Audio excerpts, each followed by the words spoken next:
AEW has reportedly replaced Brandi Rhodes. I'm going to tell you guys who is taking over her role, what is happening, what to expect, all of that good stuff. All of those details will be in this video. Also, in addition to that, Impact Wrestling No Surrender. A lot of positive feedback from you guys on my community tab. I read the poll results. It seems as if you guys all enjoyed it. Well, now we got some backstage news and details on Impact Wrestling because things are looking good. Also, if you're a fan in the UK, you're going to appreciate this story because WWE is planning a stadium show, and we're going to provide an update on that. So if you guys want more videos like this, you already know what to do, and I just want to quickly say thank you to everybody who has been supporting the channel. Things have been going very well, and I greatly appreciate you. With that being said, let's start off about WWE and their UK plans. As you guys know, this has been something that's been discussed on this channel before.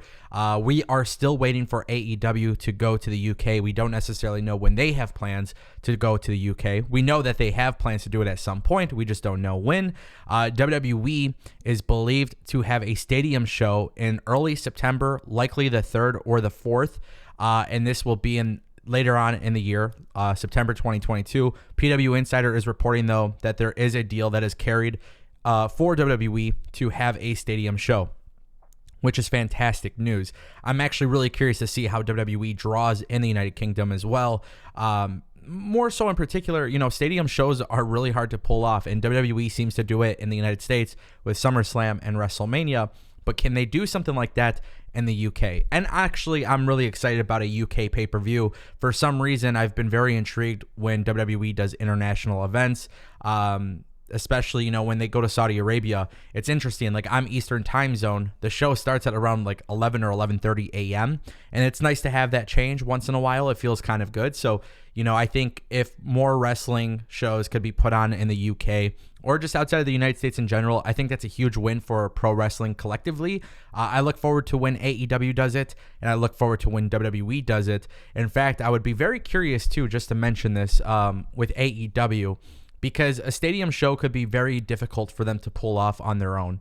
And I'm not saying that they can't do it. I don't know what their reach is in the United Kingdom, but I know Impact Wrestling has a very strong presence in the UK as well. I'm curious if maybe AEW did a stadium show, perhaps at Fulham's Stadium, and maybe AEW teams up with New Japan, AAA, and Impact, and kind of like one big super show. That's a very interesting idea in my mind, and I would be very curious to see if AEW try to do something like that, or maybe even AEW could sell out a stadium show there without any sort of assistance or sort of support. I don't know, but I think as for wrestling in general, it would be really cool just to see a couple more shows like this, you know, in different areas other than just the United States. It's something that would intrigue me as a fan, and I would be all about it and support it.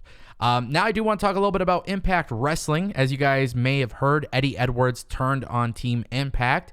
He helped Honor No More establish their ROH contracts with Impact, so they are now Impact Wrestling superstars. With that being said, it was a very big swerve. I didn't expect Eddie Edwards to turn heel, but the good news is a lot of people really enjoyed this card. And I'm not shocked. To be honest with you, Impact Wrestling has been on a roll. You guys know I've been talking about it a lot.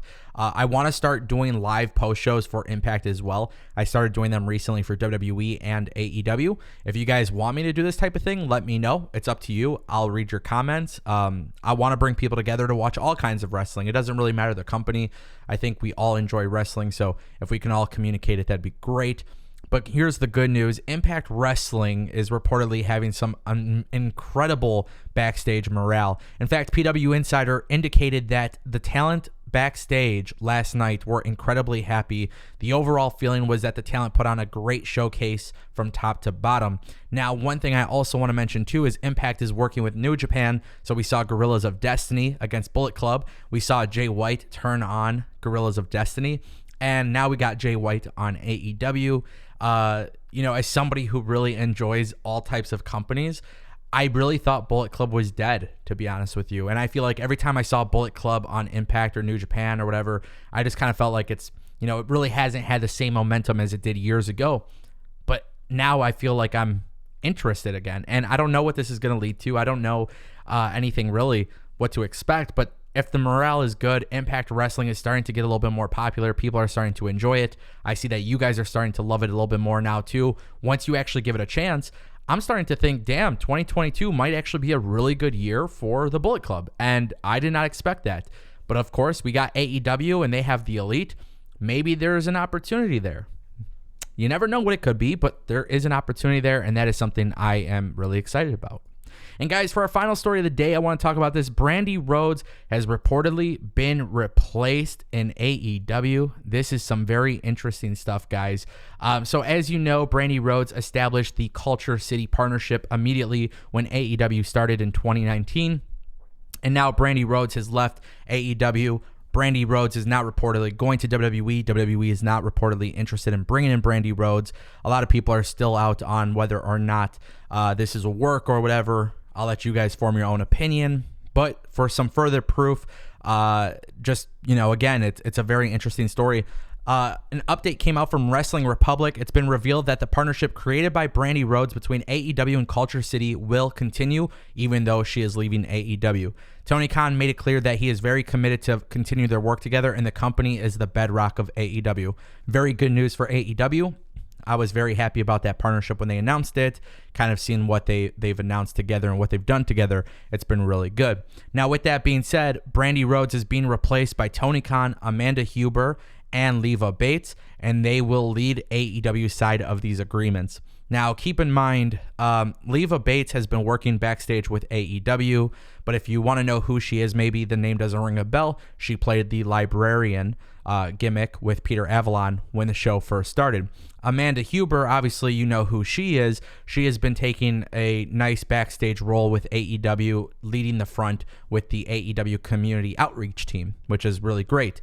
Tony Khan, Amanda Huber, and Leva Bates all coming together to run these brand deals and these opportunities for AEW is going to be interesting. I think Tony Khan is wearing many hats in the company, so I hope everything works out.